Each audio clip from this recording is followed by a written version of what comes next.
Hello বন্ধুরা, যখনই আমরা ভাবি বড় থেকে বড় জীবজন্তুর সাথে একজন বন্ধুর মতো থাকতে পারি, তখনই আমাদের সামনে এমন একটি ভয়ঙ্কর ঘটনা চলে আসে যা শোনার পর আমাদের হৃদয় কেঁপে উঠবে। যেমন একটি মহিলা 12 বছর ধরে একটি অর্কা মাছের সাথে ছিলেন এবং তাদের মধ্যে খুব ভালো বন্ধুত্বের সম্পর্ক গড়ে উঠেছিল। কিন্তু কে জানতো এই অর্কা মাছই একদিন এই মহিলার প্রাণ কেড়ে নেবে। তো বন্ধুরা, আজকের এই ভিডিওতে জানাবো জেসিকা রেডক্লিফ নামে মেয়েটিকে কেন অর্কা মাছটি মেরে ফেললো, কি হয়েছিল সেই দিন জেসিকা রেডক্লিফ এবং অর্কা মাছের সাথে। পুরো ঘটনাটি জানতে পারবো এই ভিডিওটিতে। জেসিকা দীর্ঘ 10 বছর ধরে একটি অর্কা মাছকে প্রশিক্ষণ দিয়েছেন, কারণ জেসিকা ছিল একজন গবেষক। দীর্ঘদিন তাদের প্রশিক্ষণ শো এর মাধ্যমে তাদের ভিতরে গড়ে উঠেছিল ভালোবাসা এবং বন্ধুত্বের সম্পর্ক।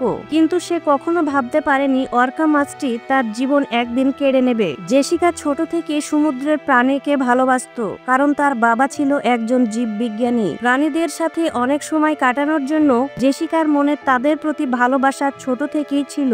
সেখান থেকেই প্রাণীদের প্রতি ক্রমাগত ভালোবাসা বাড়তেই থাকে। যেহেতু তার বাবা ছিলেন জীববিজ্ঞানী, বেশিরভাগ সময় সে বাবার সাথেই কাটাতেন এবং তার বাবা বিভিন্ন ধরনের সামুদ্রিক জীব নিয়ে গবেষণা করতেন। এদের ভিতরে জেসিকা তিমি এবং ডলফিন খুব বেশি পছন্দ করতেন। অবাক করা বিষয়টি হলো, জেসিকা এই সব সামুদ্রিক প্রাণীর স্পর্শ থাকার কারণে প্রাণীদের সব আচরণগুলি বুঝতে পারতেন এবং প্রাণীগুলো জেসিকার সকল মনের ভাবনাগুলো বুঝতে পারত এবং সেই ধরনের আচরণ করত।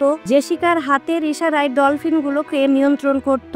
সেখান থেকেই প্রাণীদের প্রতি বিশ্বাস ও ভালোবাসা আরো বেড়ে যায়। সময়ের সাথে সাথে ধীরে ধীরে জেসিকার সামুদ্রিক প্রাণীদের প্রতি আগ্রহ, তাদের বিষয়ে অভিজ্ঞতাও বাড়তে থাকে। তাছাড়াও সে দ্রুত বড় সামুদ্রিক প্রাণীগুলোর সাথে বন্ধুত্ব করতে পারত। তারপর সে অর্কাশ হেবিল মেরিন পার্কে একটি বড় সামুদ্রিক প্রাণীর সাথে একজন টেলার হিসাবে যোগদান করেন এবং প্রথমবার অর্কা শো দেখার পর তার ভিতরে অর্কা তিমি ডলফিনকে প্রশিক্ষণ ও তাদের সাথে গেম শো করার আগ্রহ প্রকাশ করেন। জেসিকা 19 বছর বয়সে একজন অর্কা টেলার হিসাবে যোগদান করেন। তার পাশাপাশি সে জীববিজ্ঞানী হিসাবে একটি ডিগ্রি অর্জন করেন। 21 বছর বয়সে জেসিকা টেলার হিসাবে সাফল্য লাভ করেন এবং সবথেকে জনপ্রিয় অর্কা টেলার হিসাবে জনপ্রিয়তা লাভ করেন, যেখানে একটি অর্কা তিমির দৈর্ঘ্য প্রায় 22 ফিট, ওজন প্রায় 45 কেজিরও বেশি। এ ধরনের বিশাল আকারের অর্কা তিমি ও ডলফিনের শো দেখাতে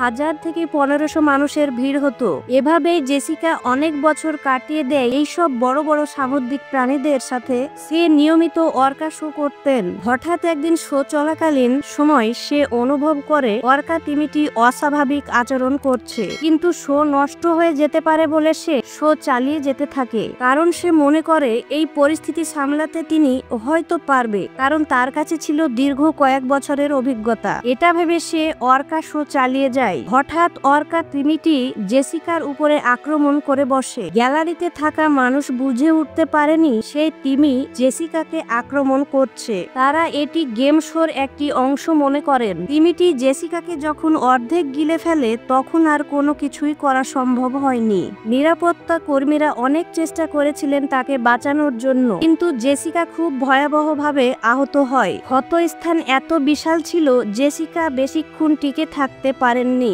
হাসপাতালে নিয়ে যাওয়ার আগেই চির বিদায় নিয়ে চলে যায় জেসিকা। প্রাণীদের সাথে ভালোবাসা ও তাদের সাথে বন্ধুত্বের বিনিয়োগ জেসিকা হারিয়ে ফেলেছেন জীবন। এরকম আরো জানা নিত্য নতুন ভিডিও পেতে চ্যানেলটি সাবস্ক্রাইব করে রাখুন।